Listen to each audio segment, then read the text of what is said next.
Hi, so I want to talk about tech gods. So I've had the privilege of working with at least two generations of this, and the last generation of tech gods that I worked with were literally tech gods. They were like, "Hey, I've coded, give me a price, put me on a pedestal, and now the world will use whatever I've coded, whatever I've thought of in my head. That's that, and move on with it." And then in the middle, you had this whole SaaS, which is software as a service, where somebody said, "Okay, business needs this, business needs that. Let me solve for it on the fly as I understand the business." So they didn't work symbiotically.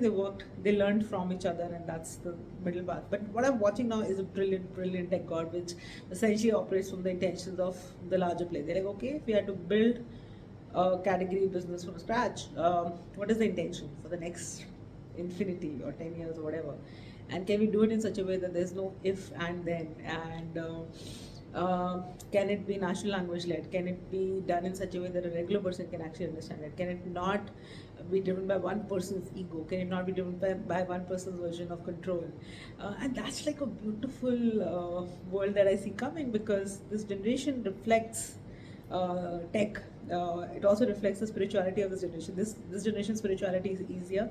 It's this God of today is really not punishing you for the sins that you commit. It's not rule based.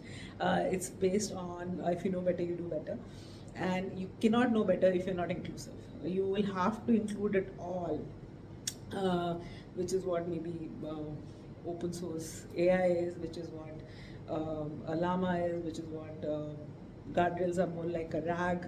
Uh, and these are driven by consensus. This is wisdom of Krauss. This is this is beauty in motion. So tech gods of yesterday and now, and you will have to move on with time. You always build for the future. You don't build for the past. And if you keep referring to the past, where is the future? So look at yourself and see where you are, and that's a great reality check.